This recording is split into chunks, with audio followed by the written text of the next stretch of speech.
नमस्कार दोस्तों, AB99 classes में एक बार फिर आपका स्वागत है। आज मैं फिर एक नया वीडियो लेकर आया हूँ जिसमें मैं बताने वाला हूँ क्लास 12th रसायन विज्ञान का 30 मोस्ट इम्पॉर्टेंट क्वेश्चन। ये मोस्ट इम्पॉर्टेंट क्वेश्चन बहुत ही मोस्ट इम्पॉर्टेंट क्वेश्चन है और इन सभी क्वेश्चन को आपको ज़रूर देखना चाहिए एक बार, क्योंकि ये बोर्ड एग्जाम के लिए बहुत ही इम्पॉर्टेंट है। आपको इनमें से कितने क्वेश्चन आते हैं वो कमेंट ज़रूर करें। कितने प्रश्न आपको आता है कमेंट करें। यदि चैनल पर नए हैं तो सब्सक्राइब करें और अगर वीडियो कहीं पसंद आ जाए तो वीडियो को लाइक भी ज़रूर करें। आइए हम लोग देखते हैं कि हमारे क्वेश्चंस क्या हैं। सबसे पहला हमारा क्वेश्चन आता है, फ्रैंकल दोष क्या है। फ्रैंकल दोष के बारे में हमको बताना है कि फ्रैंकल दोष क्या है, इसकी परिभाषा लिखनी है तथा शार्टकी दोष क्या है। शार्टकी दोष और फ्रैंकल दोष दोनों को हमारे लिए बहुत ही मोस्ट इम्पॉर्टेंट है, जो पहले चैप्टर से है, तो इसलिए हम इन क्वेश्चन को जरूर देखेंगे। इसके बाद में दूसरा क्वेश्चन आता है, मोल अंश या मोल प्रभाज क्या है, और इसके उदाहरण के साथ बताना है कि मोल अंश और मोल प्रभाज। इसके बाद हम लोगों का तीसरा क्वेश्चन आता है, मोलरता मोललता। हमको मोलरता की परिभाषा देनी है और इसके साथ साथ मोलरता के उदाहरण भी, ऐसे मोललता के परिभाषा और उदाहरण। और कभी कभी ये क्वेश्चन ऐसे भी पूछ लेता है कि मोलरता और मोललता में क्या अंतर है, तो हमको मोलरता और मोललता के अंतर भी जान लेने हैं कि मोलरता और मोललता में क्या अंतर है। और इसी के जैसा एक और होता है जो नंबर 4 पर दिया गया है, नार्मलता की परिभाषा लिखिए। नार्मलता क्या है और इनके भी उदाहरण हम लोग देखेंगे। फिर उसके बाद में हम लोग का अगला क्वेश्चन आता है, पांचवा क्वेश्चन, जो कि बहुत ही इम्पोर्टेंट क्वेश्चन है। वो आता है परासरण दाब। परासरण दाब के बारे में हमको लिखना है, परासरण दाब क्या है इसके बारे में बताना है। यदि आप इन सभी के वीडियो के अगर आंसर आप चाहते हैं तो अगले लेक्चर में मैं इन सभी के आंसर दे दूंगा, तो आप इस पर कमेंट कीजिए कि सर इनके मुझे वीडियो चाहिए। फिर उसके बाद में छठा क्वेश्चन आता है, कोलराउस का नियम। कोलराउस का नियम हमको लिखना है कि कोलराउस का नियम क्या था, इसके बारे में बताना है। और ये बहुत ज़्यादा बार पूछा जा चुका है, वेरी वेरी इंपॉर्टेंट है, तो हम लोग को इसको बहुत ध्यान से देखना है कि कोलराउस का नियम क्या है। फिर उसके बाद में हम लोग का 7वां क्वेश्चन आता है, मानक इलेक्ट्रोड विभव क्या है। मानक इलेक्ट्रोड विभव, ये भी मोस्ट इम्पॉर्टेंट क्वेश्चन है इन सभी में से, तो इनको जरूर देखना कि मानक इलेक्ट्रोड विभव क्या होता है। और हम लोग जितने भी क्वेश्चन लिखेंगे अपने बोर्ड एग्जाम में कुछ ना कुछ अलग करके आना है, यानी कि कुछ ऐसे करके आना है ताकि आपकी कॉपी को एग्जामिनर ऐसा लगे कि ये बच्चा बहुत ही होनहार है, बहुत ही अच्छा लिखा है। तो हम लोगों को कुछ ना कुछ अलग करके आना है। कुछ ना कुछ अलग करने के लिए हम आपको लास्ट जब एग्जाम होने वाला रहेगा तो मैं आप लोगों को वीडियो में बना के बताऊंगा कि क्या हम लोग अलग करके आए, ताकि हर बच्चों से अच्छा लगे। और आप भी चाहते हैं कि कुछ इम्पोर्टेंट अगर हम एग्जाम में करके आए तो वीडियो में कमेंट कीजिए कि हाँ सर वो हमको टॉपिक बताइए, जिससे हम एग्जामिनर में की निगाह में अलग हो जाएं। और मैं एक बार फिर से आप लोगों को स्मरण करा देना चाहता हूं कि आपको जितने प्रश्न आते हैं उन सभी प्रश्न को कमेंट जरूर करें कि हाँ मुझे इतने प्रश्न आते हैं। और यदि आप चैनल पर नए हैं तो प्लीज़ सब्सक्राइब कर दीजिए, और अगर वीडियो पसंद आएगा तभी लाइक करना, नहीं तो कोई ज़रूरत नहीं है डिसलाइक करके चले जाना। ठीक है, और हम लोग अब अगला क्वेश्चन देखते हैं। अगला क्वेश्चन हम लोग का है, इलेक्ट्रोड विभव क्या है। इलेक्ट्रोड विभव हम लोग का अगला क्वेश्चन है, इलेक्ट्रोड विभव। इलेक्ट्रोड विभव के बारे में हमको बताना है कि इलेक्ट्रोड विभव क्या है, तो इलेक्ट्रोड विभव को भी हम लोग देख लेंगे। फिर उसके बाद में हम लोग का अगला क्वेश्चन आता है, अभिक्रिया की कोटि तथा अभिक्रिया का आणविकता क्या है। तो हम लोग को ये देखना है कि अभिक्रिया की कोटि तथा अभिक्रिया की आणविकता क्या है। इस प्रश्न को भी हम लोग देख लेंगे और ये भी इम्पोर्टेंट है, लेकिन ये बहुत ज़्यादा नहीं, लेकिन ये अभिक्रिया की कोटि इम्पोर्टेंट है। फिर उसके बाद में 10वां क्वेश्चन हम लोग का आता है, 10वां क्वेश्चन है विद्युत रासायनिक श्रेणी। ये मोस्ट इम्पोर्टेंट है, यानी कि इनको इस क्वेश्चन को हम लोगों को बहुत सही से देखना है, विद्युत रासायनिक श्रेणी क्या है। फिर उसके बाद में 11वां क्वेश्चन आता है, प्रथम कोटि की अभिक्रिया, हमको प्रथम कोटि की अभिक्रिया की परिभाषा देनी है, इसके उदाहरण लिखने हैं। और फिर एक बार बताना चाहता हूँ मैं कि आप लोग कुछ ना कुछ एग्जाम में अलग करके आएगा। इन सभी एग्जाम में हम लोग जो अलग करने वाले हैं वो सारे वीडियो आपको लास्ट समय में मिलेंगे, फरवरी माह में, जब हम लोग को ये एग्जाम देना रहेगा। उससे पहले हम आप लोगों को क्या अलग करके आना है एग्जाम में वो मैं बताऊंगा। फिर उसके बाद में हमारा अगला क्वेश्चन आता है, स्वर्ण संख्या क्या है। गोल्ड नंबर को के बारे में हमको बताना है, स्वर्ण संख्या के बारे में बताना है। स्वर्ण संख्या ये भी बहुत बार पूछा जा चुका है, तो इसलिए हम लोग स्वर्ण संख्या को भी अच्छे से देखेंगे कि स्वर्ण संख्या क्या है। फिर उसके बाद में अगला क्वेश्चन आता है 13वां नंबर क्वेश्चन। 13वां नंबर क्वेश्चन में है द्रव स्नेही कोलाइड क्या है। द्रव स्नेही कोलाइड के हमको परिभाषा देनी है और हमको उदाहरण भी दे देना है कि ये द्रव स्नेही कोलाइड होते हैं, यानी कि जो जल में जल्दी से घुल जाते हैं उसको हम लोग द्रव स्नेही कहते हैं, और जो जल्दी से ना घुले यानी कि जल में घुले ही ना आसानी से उसको हम लोग क्या कहते हैं, द्रव विरोधी कहते हैं, यानी कि वाटर लविंग कोलाइड। तो हम लोग को वाटर लविंग कोलाइड यानी कि द्रव स्नेही कोलाइड के बारे में ठीक से पढ़ना है।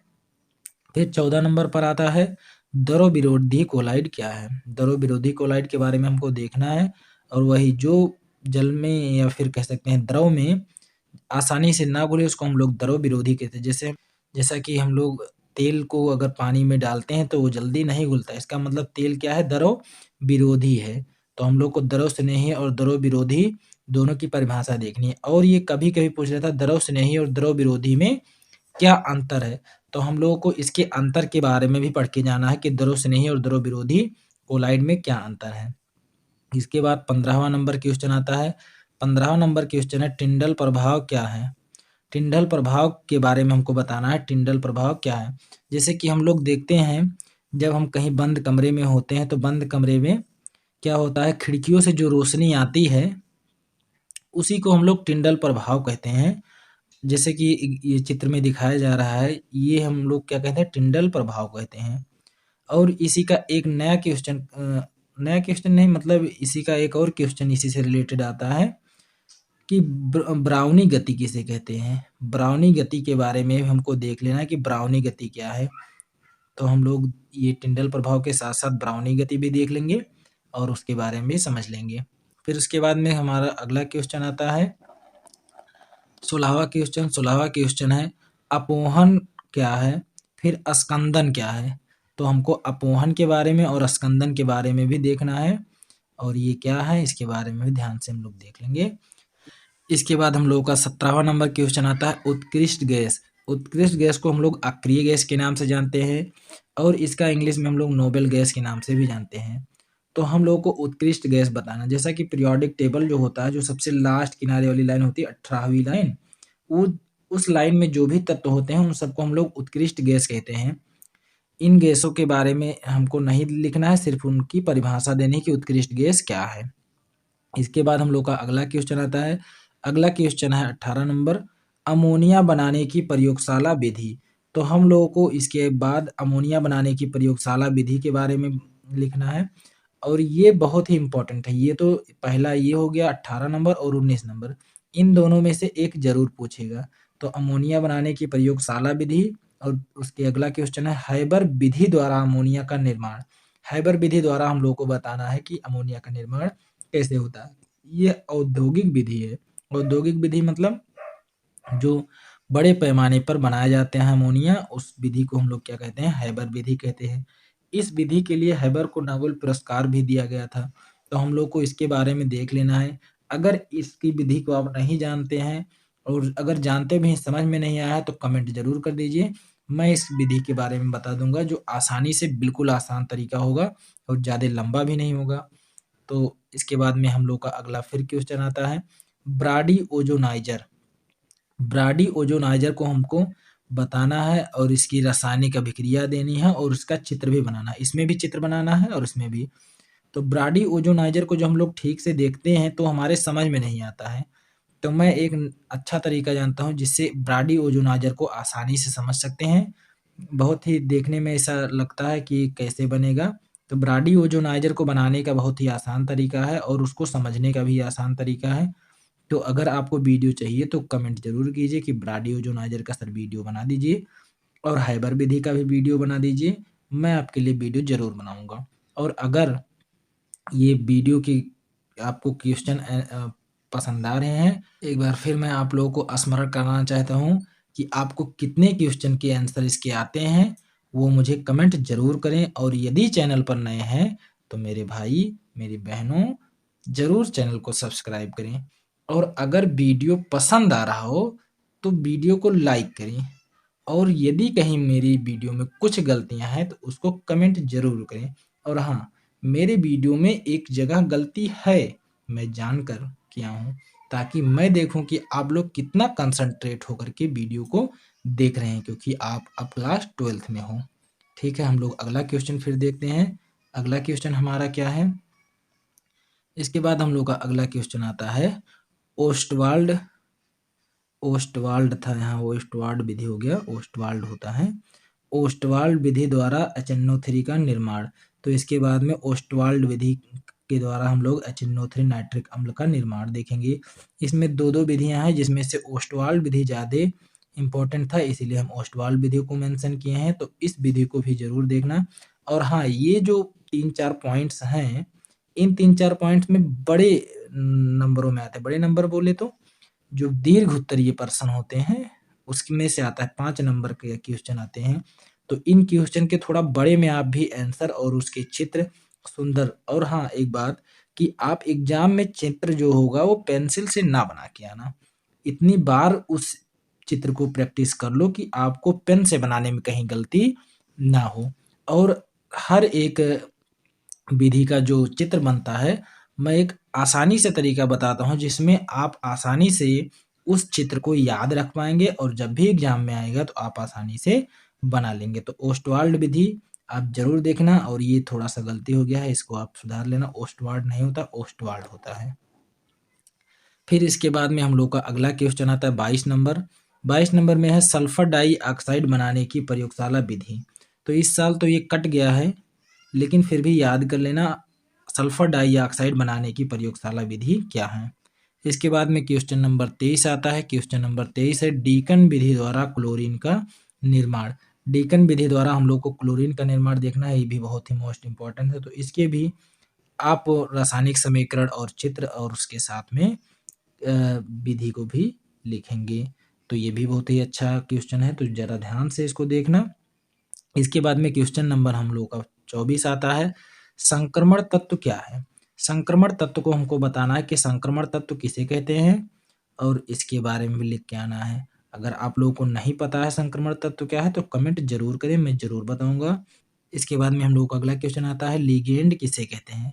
तो लिगेंड किसे कहते हैं, इसको हम लोग को याद कर लेंगे, ये बहुत ही इंपॉर्टेंट क्वेश्चन है। और हाँ, जो भी गलतियाँ हो रही हैं उसको कमेंट ज़रूर करें ताकि हमको भी पता चले कि आप कंसंट्रेट माइंड से देख रहे थे और आप मेरी गलतियों को पकड़ चुके हैं, जो कि मैं जानकर कर रहा हूँ। 1-2 गलती किया हूँ मैं, मुझे अभी भी पता है कि क्या गलती किया हूँ, तो आप उसको सर्च कीजिए और बताइए कि क्या गलत है। और हाँ, अगर आपको वीडियो पसंद आया हो, वीडियो समझ में आ रहा हो, तो लाइक करें और कहें यस। इसके बाद में हम लोग का 26 नंबर क्वेश्चन आता है। 26 नंबर क्वेश्चन है उपसह संयोजन यौगिक के आईयूपीएसी नाम। उपसह संयोजन यौगिक के आईयूपीएसी नाम हमको लिखना है। उपसह संयोजन यौगिक के आईयूपीएसी नाम सभी लोगों को थोड़ा कम समझ में आता है, जिसका भी मैं भी एक आसान तरीका रखा हूँ जिससे आसानी से बता सकें कि आईयूपीएसी नेम क्या है। उसके बाद में आता है क्वेश्चन 27 उत्प्रेरण किसे कहते हैं? उदाहरण सहित हमको उत्प्रेरण बताना, उत्प्रेरण क्या है और इसके उदाहरण के साथ बताना है। तो हम लोग इसको भी देख लेंगे, उत्प्रेरण क्या है, उत्प्रेरण के उदाहरण भी देख लेंगे। उसके बाद में 28 नंबर आता है। 28 नंबर स्व उत्प्रेरण क्या है? स्व उत्प्रेरण के बारे में हमको बताना है। स्व का जैसे अर्थ है, स्व का मतलब स्वयं, जो स्व से उत्प्रेरण स्टार्ट के शुरू अपने आप से उत्प्रेरण स्टार्ट करे उसी को हम लोग क्या कहते हैं? स्व उत्प्रेरण कहते हैं। तो स्व उत्प्रेरण को हम लोग बहुत ही ध्यान से देखेंगे। इसके बाद में हम लोग का 29 नंबर क्वेश्चन आता है उत्प्रेरक किसे कहते हैं? तो हमको 29 नंबर भी देख लेना है, ये बहुत ही इंपॉर्टेंट है। उत्प्रेरक क्या है और हमको 3-4 उत्प्रेरक के नाम देख लेना है कि वो उत्प्रेरक कौन-कौन से हैं जो यूज़ किए जाते हैं, तो ज़रूर से ज़रूर इसको देख लेना क्योंकि ये बहुत ही इम्पोर्टेंट है। इसके बाद में हम लोगों का लास्ट क्वेश्चन आता है, रेडॉक्स विभव किसे कहते हैं? रेडॉक्स विभव के बारे में हमको इसके बारे में बताना है कि रेडॉक्स विभव क्या है? अब फिर मैं एक बार आपको लोगों को स्मरण कराना चाहता हूँ, मैं आप लोग को एक बार फिर याद दिलाना चाहता हूँ कि कितने प्रश्न आपको आते हैं, उसको कमेंट कीजिए और यदि चैनल पर आप नए हैं तो चैनल को सब्सक्राइब करें और अगर वीडियो में कहीं भी कुछ अच्छा लगा हो तो वीडियो को लाइक करें और अगर आपको कुछ गलतियां नज़र आ रही हों तो उसको भी कमेंट करें। मुझे तो नज़र आ रही हैं 2 गलतियां और उसको मैं देखना चाहता हूँ कि आपको भी नज़र आ रही हैं या नहीं आ रही हैं।